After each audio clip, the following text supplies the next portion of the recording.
ពេលវេលាសម្រាប់លុយនិងលុយសម្រាប់ពេលវេលាចូលថ្វាយដល់សេសានៅអ្វីដែលអ្នកត្រូវថ្វាយដល់សេសានិងដល់ព្រះនៅអ្វីដែលអ្នកត្រូវថ្វាយដល់ព្រះម៉ាកុស 12:17 Shalom មិត្តភក្តិជាទីស្រឡាញ់របស់ព្រះម្ចាស់យេស៊ូវគ្រីស្ទ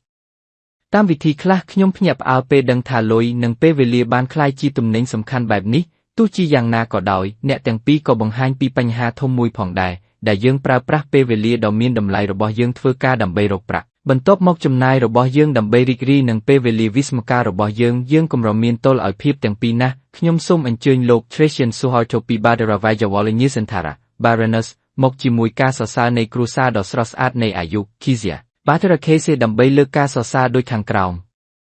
ដូចជាកប៉ាល់ដែលត្រៀមរួចជាស្រេចដូច្នេះជីវិតរបស់ខ្ញុំគឺនៅក្នុងដៃរបស់អ្នកដោយអំណាចចាក់ប្រេងតាំងនៃព្រះវិញ្ញាណរបស់អ្នកខ្ញុំតែងតែធ្វើបច្ចុប្បន្នភាពធ្វើជាឧបខ្ញុំនៅក្នុងដៃអ្នកបង្កើតវាតាមឆន្ទៈរបស់អ្នកប្រើវាតាមផែនការរបស់អ្នកខ្ញុំចង់ធ្វើដូចអ្នកព្រះយេស៊ូវ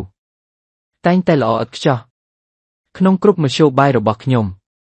លើកដំកើងព្រះនាមរបស់អ្នកព្រះម្ចាស់យេស៊ូវគ្រីស្ទរបស់យើងមិនដែលខ្វល់ខ្វាយដោយលុយឬពេលវេលាទេនោះហើយជាមូលហេតុដែលនៅពេលសួរថាតើវាជាការស្របច្បាប់ក្នុងការបង់ពន្ធដល់សេសានោះព្រះយេស៊ូវដោយមិនស្ទាក់ស្ទើរទ្រង់មានបន្ទូលឆ្លើយថាចូលថ្វាយដល់សេសានៅអ្វីដែលអ្នកមានកាតព្វកិច្ចត្រូវថ្វាយដល់សេសានិងដល់ព្រះនៅអ្វីដែលអ្នកត្រូវថ្វាយដល់ព្រះម៉ាកុស 12:17 ទោះបីជាជីវិតដ៏មានញឹករបស់ទ្រង់ត្រូវចំណាយពេលច្រើនក៏ដោយព្រះយេស៊ូវបានឆ្លៀតពេលនៅពេលព្រឹកដល់ពេលយប់ហើយនឹងអធិស្ឋានអ្នកនិពន្ធទំនុកដំកើង Francis Havergal បានសរសេរថាយកជីវិតខ្ញុំទៅចុះឧទ្ទិសដល់ទ្រង់ព្រះម្ចាស់យកពេលវេលានិងថ្ងៃរបស់ខ្ញុំអនុញ្ញាតឲ្យពួកគេទទួលបានការសរសើរមិនចេះចប់យកប្រាក់និងមាសរបស់បន្តិចយកប្រាជ្ញារបស់ខ្ញុំឲ្យប្រើវារាល់អំណាចដែលអ្នកនឹងជ្រើសរើសយើងអាចថ្លឹងថ្លែងពេលវេលានិងលុយបានល្អបំផុតប្រសិនបើយើងថ្វាយខ្លួនយើងដោយគ្មានលក្ខខណ្ឌចំពោះព្រះអាមែនការបំផុសគំនិតថ្ងៃនេះចូលប្រើពេលវេលានិងលុយដោយប្រាជ្ញាព្រោះទាំងពីរជារបស់ព្រះ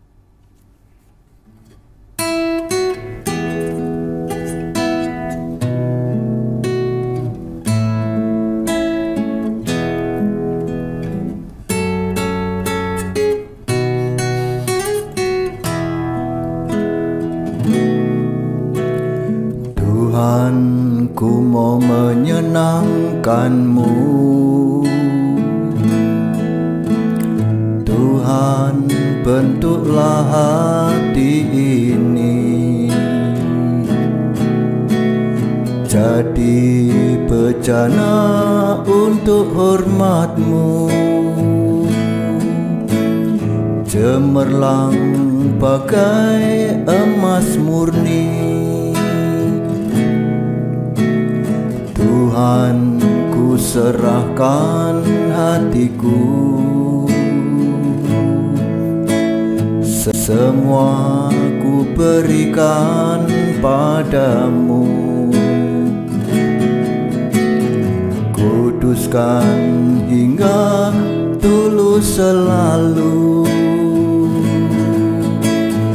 Agar aku menyenangkan-Mu Menyenangkan-Mu,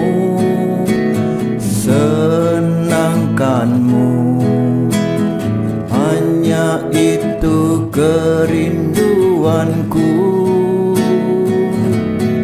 Menyenangkan-Mu, senangkan hatimu Hanya itu kerinduanku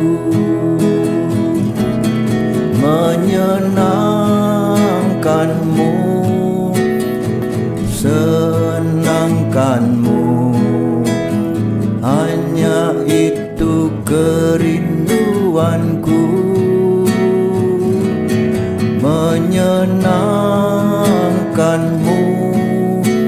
senangkan hatimu Hanya itu kerinduanku